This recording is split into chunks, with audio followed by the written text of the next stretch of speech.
Good evening, everyone. It is my pleasure to be here and talk about a dear topic and disease that is actually quite common, and we are still trying to figure out what would be the best way to manage it. For some of the rare instances, we have come way along, and I'm going to share with all of you what we try to do at Baystate Health for assessing and managing patients with PE after we establish some understanding of what is the disease, why does it happen, and most importantly, what can we do to prevent this disease from happening.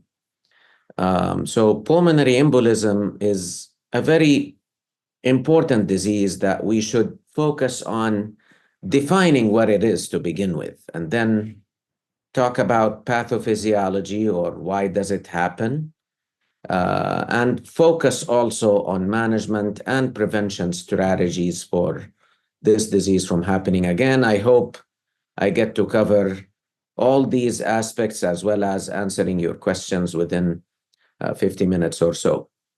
You may have seen this slide from me before when I talked about the rise of pressure in the pulmonary circulation. In order to understand things, think about the heart with 4 chambers in it.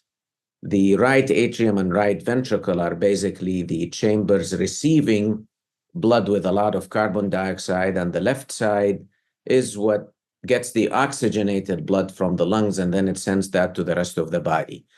We talked about how systemic veins return blood to the right atrium, then to the right ventricle, and then it goes to the pulmonary circulation, and then lungs will do the gas exchange, where blood with carbon dioxide usually is on a darker bluish side, and it returns bright red when it is filled with oxygen to the left atrium, left ventricle, then to the rest of the body. And we mention here some of those pressures. This is what we call the normal circulation of the lungs. When pulmonary embolism happen, and to simplify things a little bit more, it's basically and almost always a clot that forms in the legs for whatever reason or another that I will talk about shortly. Some of those clots, they may form bilaterally or sometimes in both legs. Also, the upper extremities can form these clots, but most often we find them in the lower circulation. Some of them may break off, and then they migrate from the venous system that is draining to the main IVC. And if a thrombus forms, then it's called a thrombus. If it moves, it's called an embolus, because it's a moving clot.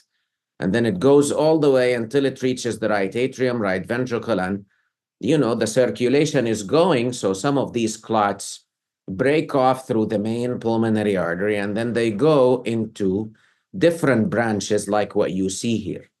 And I want you to remember that these clots are, most of the time, in 70 to 80% of the time, are small clots that block smaller branches. So the blood supply to these distant areas gets affected. And this is the time where the clot gets stuck here, where the patient feels sudden shortness of breath. Now, you could imagine if the clot is huge in the center here and it stops here before it goes all the way around, then there will be a significant strain on this room. So it swells up and it causes a lot of distension, and sometimes it impairs the blood coming from the left side through the main big vessel, the aorta. And that causes not only a sudden shortness of breath, where sometimes it causes a stop of the heartbeat or severe shortness of breath and maybe syncope or loss of consciousness for a transient second until the clot moves, and then it allows blood to move again.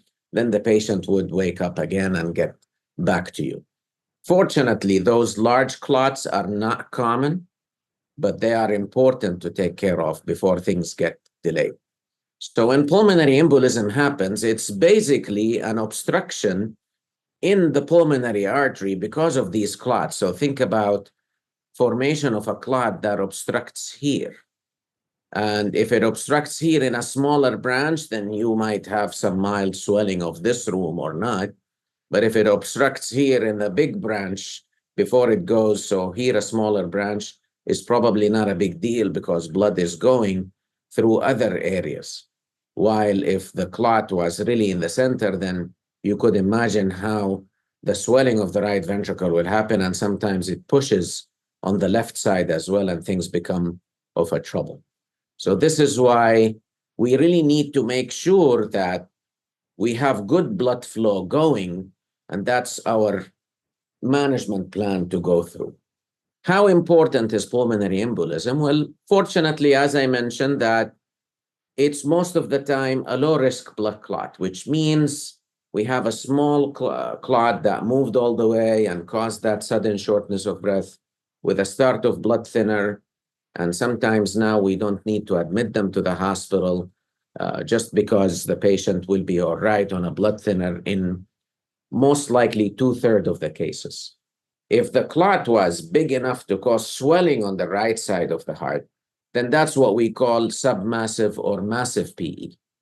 Submassive, it means that the clot is causing a swelling on the right side, but the blood pressure is normal.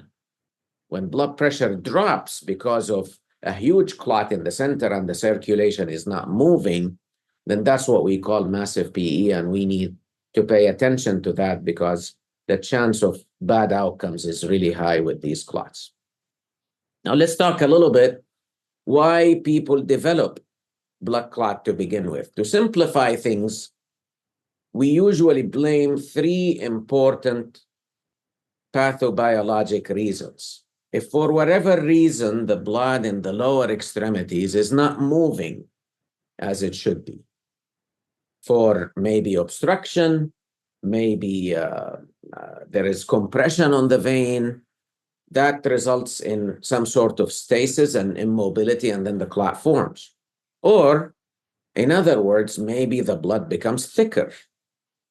This is what we call hypercoagulability, which means usually our bloodstream is in a balance between being too thin or too thick. And there are substances and cytokines and material that keeps the blood too thin or too thick. So it is really in a balanced situation. If we get a cut on the skin that's a break in small blood vessels, then the blood needs to be thicker in that area. So we form a clot and then it stops bleeding. For whatever reason, this thickness of the blood may happen without really this injury, and then that results in the clot formation. Or maybe an injury happens from the inside instead of the outside. And that can happen for a variety of reasons. One of them is smoking, for example. It can cause endothelial damage or injury. And then the system and the body doesn't recognize that, and it tries to stop that injury. So it forms a scab, and the scab forms a clot, and then the clot gets larger, and then you have a dislodgement of this clot partially or completely, and then it causes the PE. So pulmonary embolism, in other words, is the other dangerous, relatively speaking, spectrum of a DVT or a deep vein thrombosis. This is why you might read in literature or in media that we call it now venous thromboembolism, where it's really all one disease spectrum, and we're trying to prevent one so the other does not happen. How do we recognize? Do we really suspect everybody who comes with a presentation that has a heart or lung involvement to have PE? Absolutely not. And this is why we look in literature, and it was found since the 1990s that almost 90% of patients develop shortness of breath all of a sudden because of a blood clot. If some of you attended my previous webinar talking about pulmonary hypertension does not happen all of a sudden. It's a slowly progressive disease, while PE is a sudden disease where shortness of breath happens. Now, if you combine a sudden shortness of breath with pleuritic chest pain, what do we mean by that? It's a chest pain that happens with coughing, with deep inspiration, sometimes with aggressive movements. And it happens, if you think about it, and the picture we showed earlier, because of that lack of blood supply for that area of the lung that had the embolus blocking the blood flow, Then patients develop lack of blood supply injury that causes the pleuritic chest pain. Now, some of them may come with just a cough, but it's not that common. It's usually shortness of breath with pain, and they try to cough thinking that maybe that will open some of the lung segments, but it's not a lung segment issue. It's a vascular issue. And if the blockage of the lung tissue was long enough, that might result actually because the lung gets blood supply from other unblocked areas in that particular region, then the patient end up coughing blood because there is lack of blood supply, injury that happens, there is some perfusion that happens from collateral circulation after a period of time, and that results in the coughing blood situation. Now, are there risk factors for people to develop venous thromboembolism, a DVT or PE? Yes. So things that are derived from literature, and it was published in the American Medical Association Journal, JAMA, in 2006. It's probably the best we know of risk factors. So patients, as we get older in age, we tend to have a thicker, viscous blood. It's just the nature of getting older as part of the physiology. So we have to be cautious. The older we get, we need to apply preventive strategies from forming blood clots. Second are recent surgery, and the most common really are orthopedic surgery procedures. So people who get total knee replacement or arthroplasty procedure, or hip replacement or arthroplasty procedures, because there is an anticipated less mobility after we fix and do these surgeries. So stasis out of the three primary risk factors is most when surgery is thought about here. The underlying cardiopulmonary disease, so patients who have congestive heart failure, patients who have underlying COPD, patients with underlying interstitial lung disease, again, because their chronic shortness of breath will lead them to do less and be less mobile, and they try to not to do as much. This is not to add to the fact that stasis as a mechanical factor when the heart gets weaker, like in congestive heart failure colleagues and patients, they may end up moving blood less speedy and less fast, and then again, a clot formation is more common. Immobility, and what I mean by that is prolonged immobility. So long travel history. And is there a cutoff where we should worry about? Every patient is different. But classically, more than 6 hours drive is not advised. And we always say to patients and people, you always want to move after 2 or 3 hours of a long drive, just so that you keep the circulation going, so we don't end up in this situation. Now, there are families and history that thrombophilia is there, which means they tend to be having a thicker blood compared to others. And commonly that we see in clinic or in the hospital for assessing blood clot formation are patients who have factor V Leiden mutation, patients who have prothrombin gene mutation can develop that as well. So they end up to be hyperactive instead of normal activity, and so forth. Patients who develop a DVT or a pulmonary embolus are at higher risk compared to others who did not ever have a DVT or pulmonary embolism, just from the fact that they already had a predisposing condition that led to PE, even if it was just recent surgery. So those are patients who usually need temporary blood thinner or anticoagulation, and after a period of time and careful assessment, we take them off. But you always have to keep in mind that patients who had the long cross-Atlantic travel, for example, now on that plane, we have probably a lot of travelers. Why only that particular patient ended up with a clot? So there has to be something else that we don't know of. Certainly, smoking is an important risk factor for hypercoagulability. We know because tobacco material and contents are well known to suppress and inhibit the work of coagulation factors that balance being thin or thick. So the thinning factors will end up being metabolized quickly or degraded quickly from our system. So the clotting ones will become predominant while we smoke. So it's always recommended to avoid this habit, particularly in this disease. Or genuine hypercoagulability, patients with underlying connective tissue diseases like rheumatoid arthritis or lupus are genuinely hypercoagulable, so they need to think about risk factors of prevention. So when patients come, and you all know in the community and around us, we have a lot of asthma flares and exacerbations here. We also have a lot of COPD exacerbations.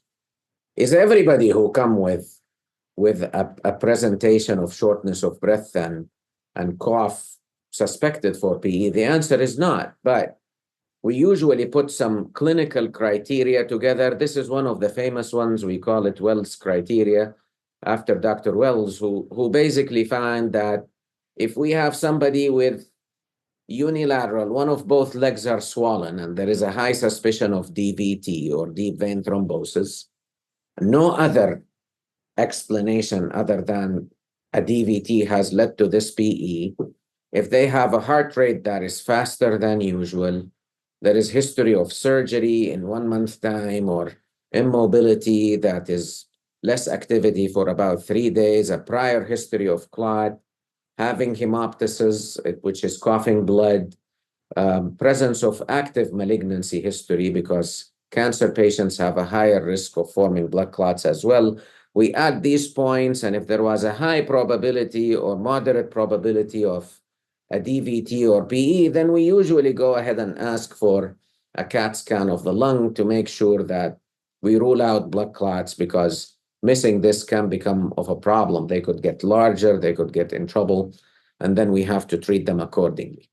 Now, we diagnosed the patient with pulmonary embolism. One of the things that we try to make sure that is going on is we have here at Baystate a risk stratification model, and we unified actually our approach on treating patients who have a diagnosis of pulmonary embolism. And we have what we call risk stratification model. I'm going to share with you what we developed together as an important flow chart. So we all, between hospital medicine, physicians, and everyone, take care of pulmonary embolism patients in a good way. And this is just to show you a number of wonderful colleagues and physicians who collaborated. Dr. Joshi from hospital medicine, from emergency medicine, interventional radiology, cardiology. This is the head of hospital medicine, while Dr. Joshi is our quality and safety champion, and myself. We put this together, so we approach taking care of patients, and we defined actually criteria that shows us how we manage patients who have a diagnosis of pulmonary embolism in a unified way. So I'm going to show you, and we wanted to be sure that we are on the safe way for these kind of patients. So patients who develop a diagnosis of pulmonary embolism, and they have criteria here that says the patient is safe to be managed on outpatient basis, we discharge them accordingly. And if they end up coming to the hospital, we actually end up looking at criteria as well that safely assesses who needs to be just watched in the hospital and who needs to be admitted to the intensive care unit. So I didn't want to bother you with all this. I just wanted to make sure you know that we have a unified way of approaching pulmonary embolism care in patients with PE for our institution. So this is a risk stratification model. And in order to clarify things a little better, can you see my screen still? Yeah. Yes. Great. So I put here 3 cases of patients who had immobility to look at. So if a patient was 61 years old, had chest pain, he traveled for more than 8 hours, but had really stable blood pressure and heart rate and was not hypoxic, was diagnosed with a segmental PE, so a really small branch that was blocked, but everything else was fine. you put this patient on a blood thinner and send him home without needing to observe him in the hospital. A second example is a 58-year-old female who had shortness of breath for 3 days, and she recently had a gallbladder surgery. Her blood pressure is borderline lower than her normal. She is mostly tachycardic, and we saw PEs or blood clots in both lung fields. And the CAT scan was showing also that her right ventricle is under strain. So this lady needs an admission to the hospital and further assessment before we send her home. While this patient who had shortness of breath and temporarily passed out and was brought by EMS, and you can see his blood pressure is way lower, and he had also a recent knee surgery. So this patient is somebody who needs to be watched and managed in the intensive care unit, and we apply more intensive management options to them. And one of the things we look at, and I may have showed you guys before in our pulmonary hypertension talk, this is a patient with low-risk PE where the right ventricle is really small in size, the right atrium is not enlarged, so the heart looks healthy. This is a patient who we feel good about just managing with anticoagulation, and if there are no other risk factors, can go home. While this patient who has a widely dilated right ventricle, it's probably not healthy or safe that we send this patient home, and we need to group as multidisciplinary doctors, and that's what we call a PE response team here at Baystate Health to manage these kind of patients. Sometimes we do the echo and we see a clot inside the heart like this. This is a high-risk feature where we need to think about an intervention and probably do some of the catheters that we also have here at Baystate, so we take care of these kind of patients. Now, we could also do advanced methods and techniques, and this is one of the research papers that we collaborated with another institution, just so that we calculate what we call strain analysis and other advanced methods that we also have so that we manage people in the right direction. Now, let's talk about what are we doing for patients with PE at Baystate. So the mainstay of therapy that we all focus on is making sure we start a blood thinner or an anticoagulant. Unfortunately, blood thinners now are a lot. So we have, if they are admitted to the hospital, we start by the vein and then, or a shot, and then we switch them to a pill by mouth. That's the oral anticoagulants. And oral anticoagulants now are way better than the older ones like Coumadin, just because they don't interact with a lot of medicine. We don't have to watch what we eat. Some of you who have known patients who are on Coumadin would know that you have to eat a certain amount of greens every day, making sure that there are no drug-drug interactions. So now we start patients on advanced therapies that are really safer and steady, and we don't have to watch the dose or do checks every 1 week or every 1 month. Sometimes in higher risk cases where blood pressure drops, we actually use what we call thrombolysis or clot busting medications. Those are really strong, and we have to do them in the right setting. Otherwise, the patient will be in a bad position. So instead of treating them for PE, if we don't do the right treatment at the right time, we may end up causing harm from the therapy itself. And there are more evolving evidence of using what we call catheter-directed interventions, which means if the clot is large and causing a lot of strain, we group together to think about what would be the right management choice. This is just to tell you that we have options of anticoagulation, and each of them has an advantage and disadvantage, and we try to use what is right for the patient in the right clinical setting. When we are trying to think about options of anticoagulants, we are of catheter-directed interventions. Here at Baystate, we actually use the Penumbra device, which is at the G letter here, and it's very safe, it's very effective, it takes things out. We are capable also of getting any of these other catheters if we think that the patient will benefit from them more than the Penumbra device. And we usually decide that in a group manner to address the right intervention in the right time. So the mainstay of treatment is starting a blood thinner and continuing on a blood thinner until we also continue to follow with patients on outpatient basis to determine Is the dose safe to be continued? How long continue the blood thinner? We also run investigations to see if we are able to dissolve the blood clot with time or not, and then decide on the right intervention as time comes on. Prevention is very important for this disease, and this is why our colleagues from different specialties, particularly surgeons who try to do knee procedures or hip procedures, they always go through what should we do for preventing a blood clot. And probably for some of you who have known family members or friends or colleagues who underwent a knee or hip procedure, the main thing that the surgeon focus on is that you have to move as quick as possible after surgery, because otherwise prolonged immobility, which usually is associated with less pain, will result in a clot formation with time. So moving is very important. And I want to keep that concept in mind even when we fly for a long distance across Atlantic. You can just every hour or 2 hours, if you're not feeling like you need to sleep, maybe it's time to stand up and get a walk just in the hall between the chairs to make sure we move the blood. Now, we also collaborate with our colleagues that sometimes we use blood thinners at way lower doses to prevent blood clots from forming. And we could use the pills, we could use the shots. The most common that is used are the shots.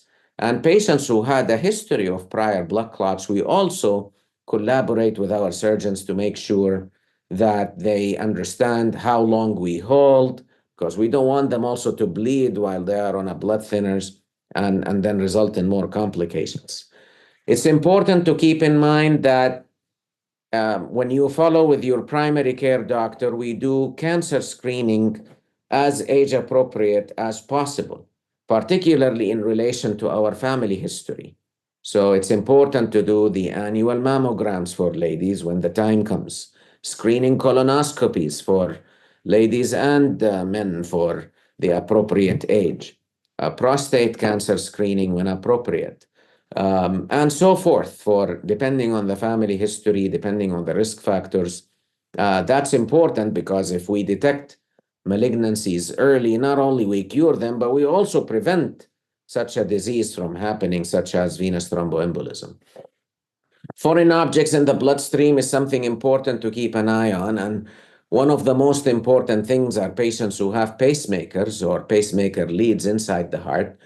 Typically, they are of no risk if nothing else going on. But patients who have pacemakers or foreign bodies like dialysis catheters and so forth, they typically have other diseases going on as well. So it's important to discuss with your doctors what should we do to prevent clots from forming in these kind of patients as time goes on.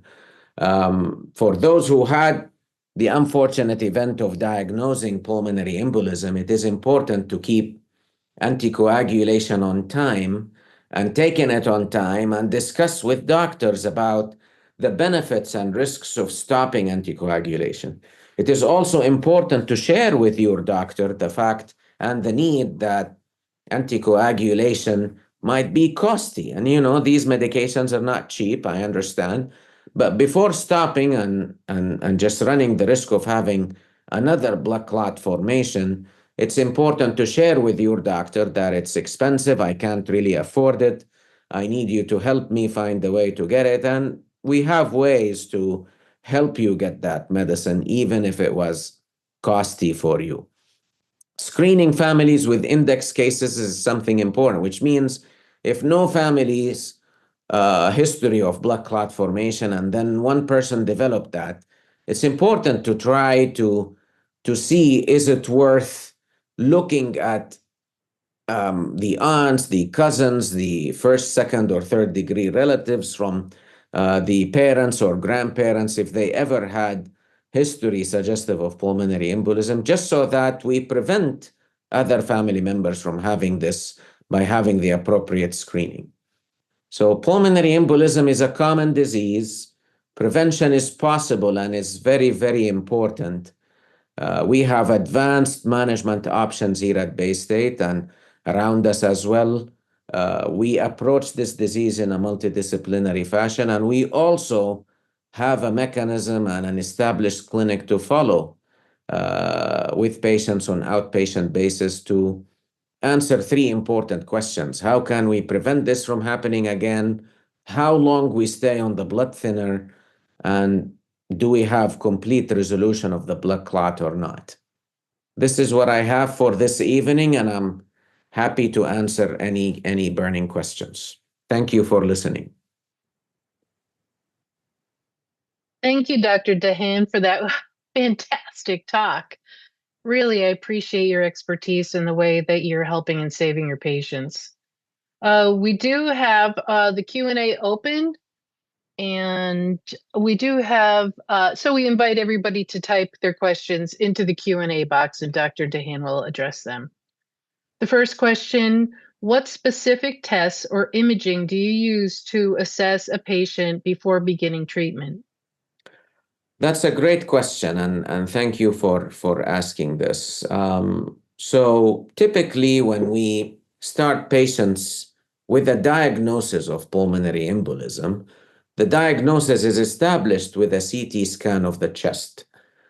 Ideally, a CT scan of the chest with contrast is not going to be done unless we check the kidney function of the patient. And this is to make sure that the contrast is not going to cause damage to the kidneys if they were mildly impaired. Now, that kidney function assessment is going also to help us understand what is the right choice of a blood thinner that the patient should be on and what is the right dose that we should choose as well. So from the same test we use to assess the diagnosis, we can generate the right management option. In low-risk patients, we typically start a blood thinner by mouth. In high-risk patients who need an observation in the hospital for a day or two, we usually do the Lovenox shots or something similar to this, as you all know. Sometimes if we worry about other medications and there is a risk of bleeding, like some patients might be on Plavix, for example, for management of heart conditions or stents or something similar to this, then we usually do a blood thinner of heparin infusion by the vein just to see is the patient going to tolerate that while they are observed in the hospital before we switch them on. So that's in brief how and trying to simplify it, although sometimes it's not, how we approach caring for these folks. Of course. Thank you for that. The next question, cost is an issue for some patients in our communities. Is there any research in how much movement is necessary to prevent this? Well, certainly, this is a great question. You know, cost of blood thinners is not negligible by any means. Fortunately, preventive therapy for not having a blood clot to form, if we anticipate a high risk factor to happen, like you anticipate a surgery that is about to happen, or orthopedic procedure or long travel in a high risk patient, preventive therapies are typically cheap and affordable, which is a great thing. If we're talking about treating a patient with pulmonary embolism, yeah, sometimes oral anticoagulants or anticoagulants by mouth can be costly. If this is the case, again, there are ways to overcome that instead of not using. And thankfully, these new blood thinners, we have 4 of them now. And typically, insurance companies will make deals or something with one over the other. So we just have to work with what works for the right patient in the right time.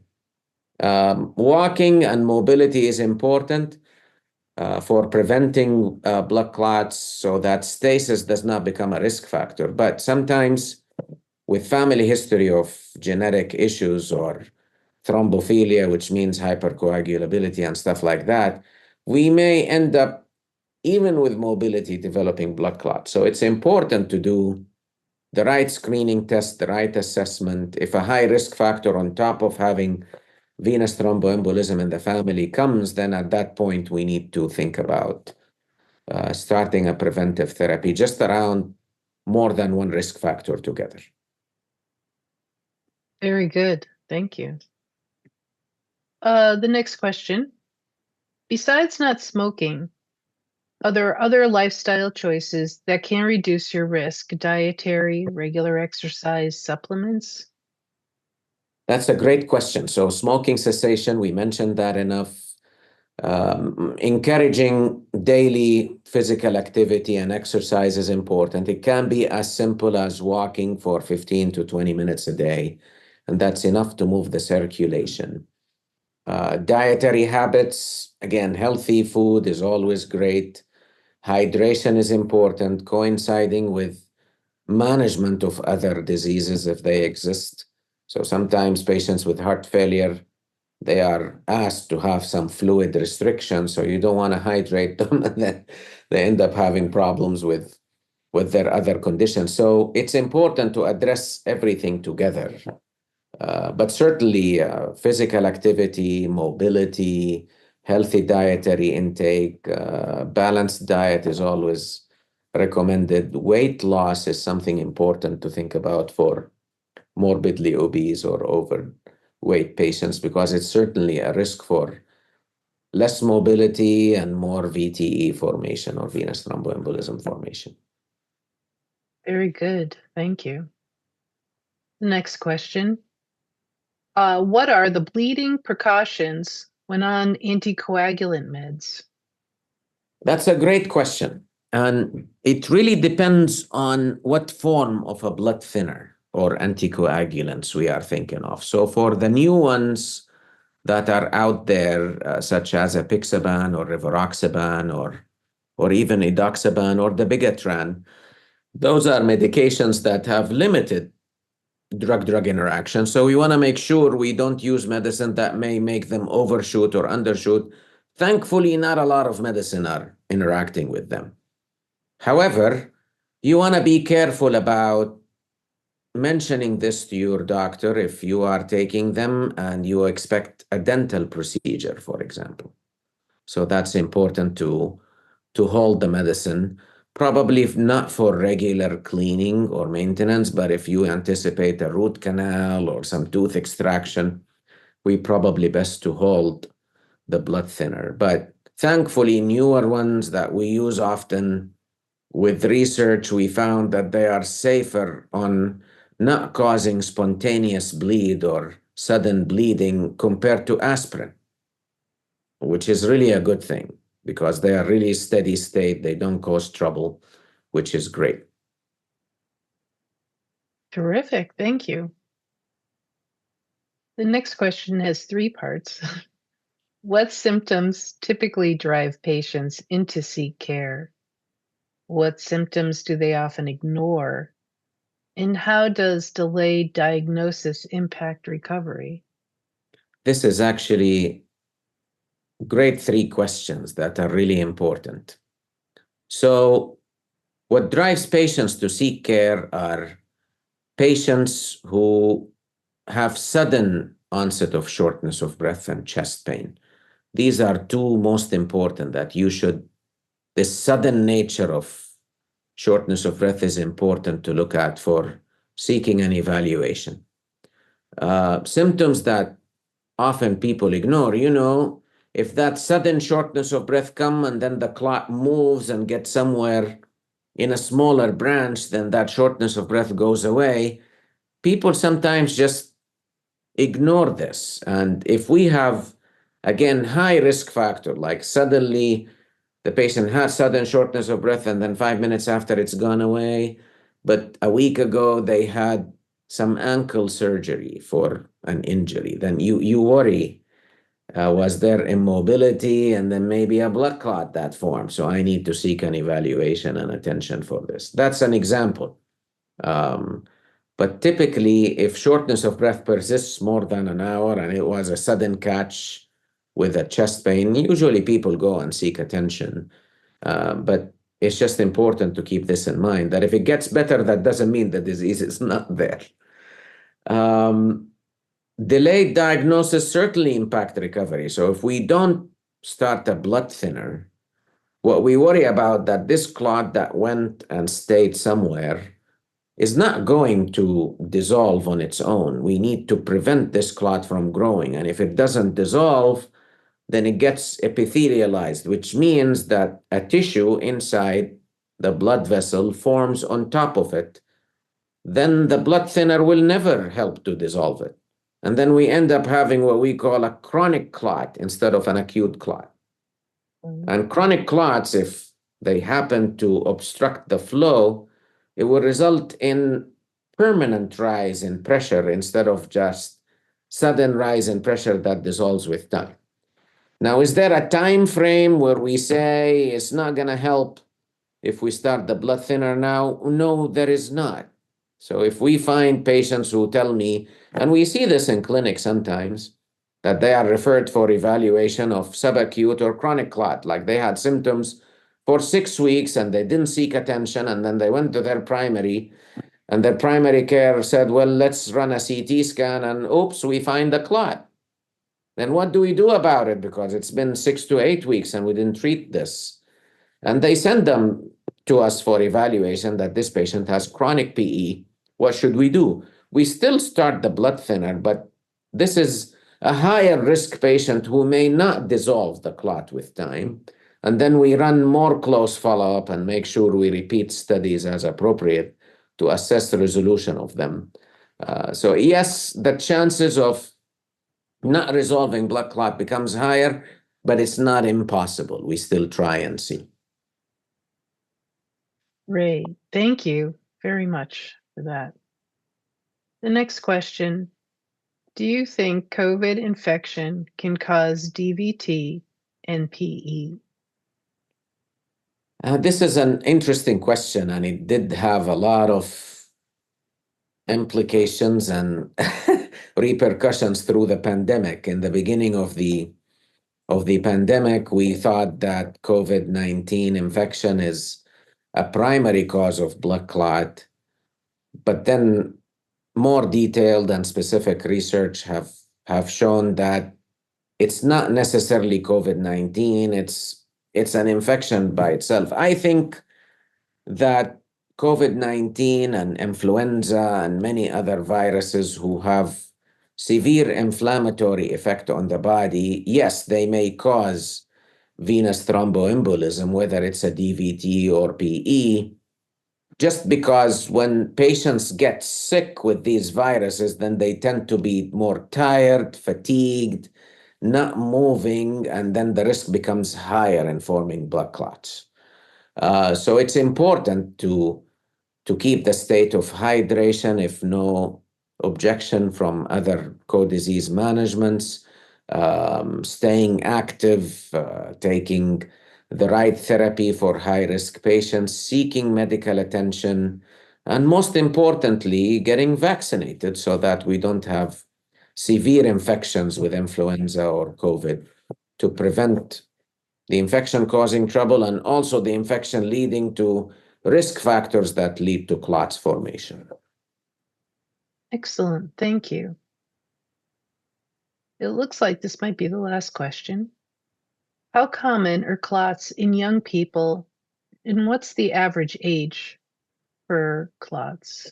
That's a very difficult question, but thank you for for asking this. Thankfully, we don't see blood clots that often and common in young patients unless they have a genetic predisposition, family history, certain gene mutations that end up developing clots, or other comorbidities that lead to formation of DVTs or PEs in younger patients' population. From the ICOPA registry, which is a US and Canada registry, to the REATE registry in Europe, those are the two largest registries I'm aware of. The older we get, the higher the risk of blood clot we form. So it's certainly, and that might be because of comorbidities that might develop. It could be because of, generally speaking, older patients' population have a risk of malignancy. It could be as we get older, we have more stiff and tough joints to move, so mobility becomes less for multiple reasons. But we know that hypercoagulability and having thicker blood is something that we see in older patients' population. And because of this, the chances of forming blood clots become higher in them, in addition to other risk factors, of course. The average age, I don't know if we could state particular average age per se, but more than 60 to 65 years of age seems to be a risk for developing thrombosis in the veins, in the arteries, in other areas. And we go from there.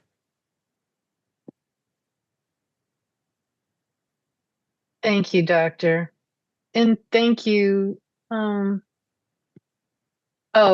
this isn't a question, just that it was great to hear you talk and enforce the importance of movement.